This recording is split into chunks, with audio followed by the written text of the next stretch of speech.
Thank you so much, Robert Stearns.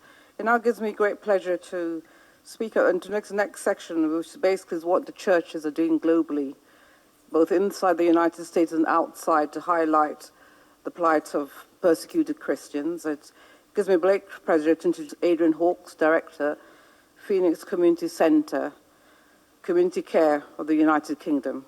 Adrian, the floor is yours.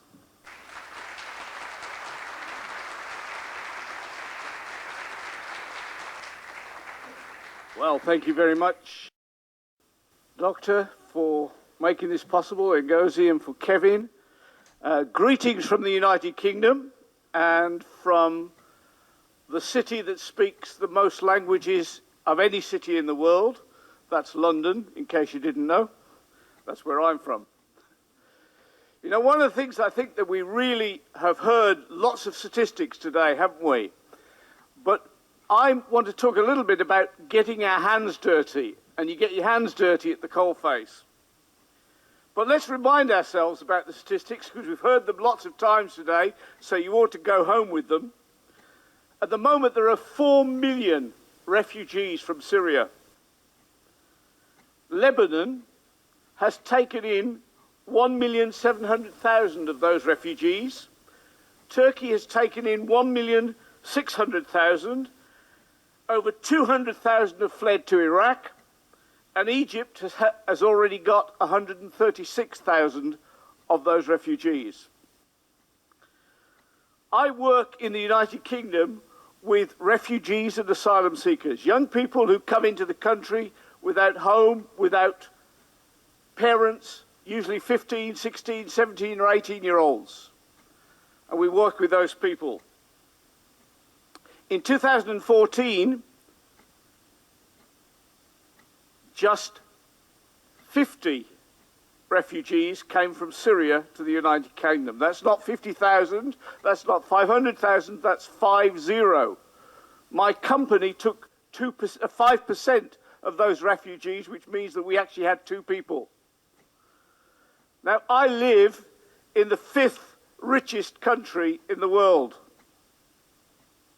We need to be doing more than that.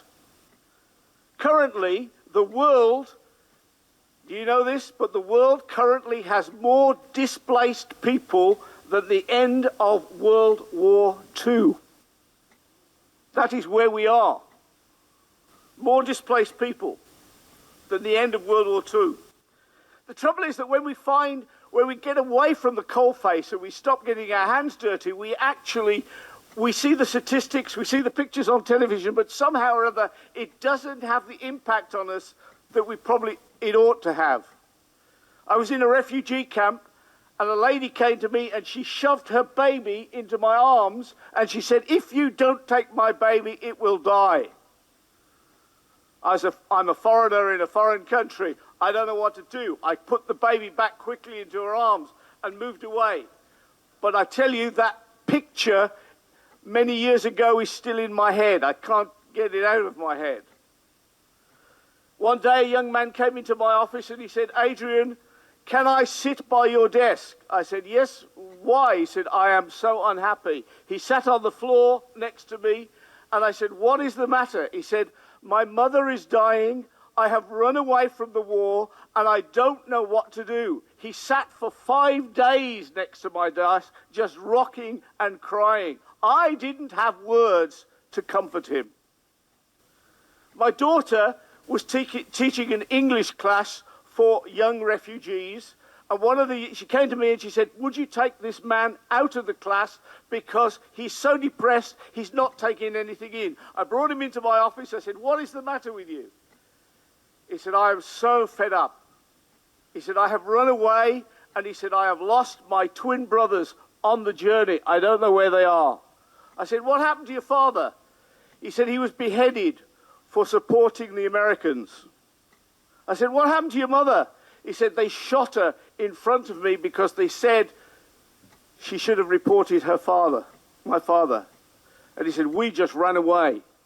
And he said, "Now I've lost my brothers." It was a good news story because we got other agencies on board, and the Salvation Army found his twin brothers in Turkey. So that was a good news story.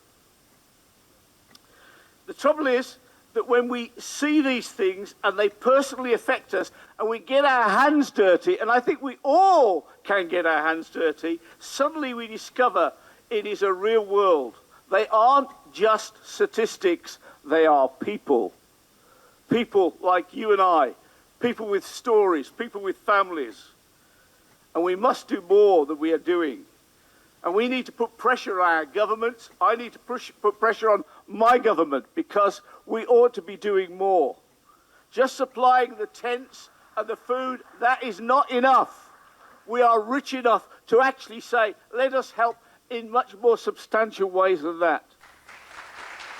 We can do more. The reality is that the UN ought to be doing more. It is declared in Article 47/135 that we care about minorities in different nations. We ought to care. These are important people. And the United Nations has already said we want to do something about these people. We should pass laws. We should protect our minorities. And yet we don't.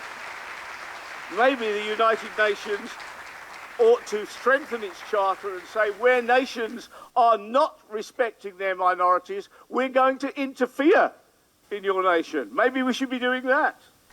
We should be protecting, we should stick by that article that has already been declared. In the meantime, though, as has already been said this afternoon, we also need to get our hands dirty. We need to get involved. We need to do things. We need to touch people. Sometimes people say to us, how can you have cared for all these people? Well, we just started. You know, sometimes one person is important.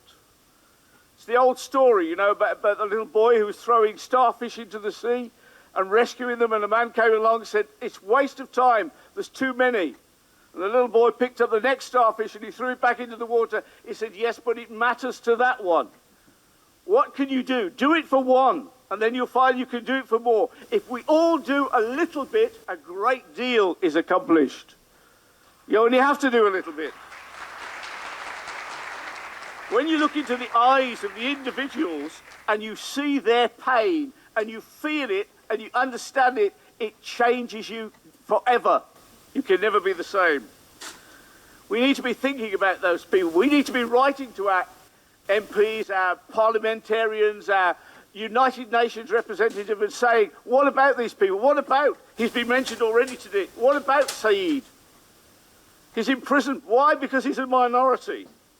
Asa Bibi in Pakistan, in prison. Why is she there? Because she's a minority. We have to be doing something about these people. We have to be caring. We can do it.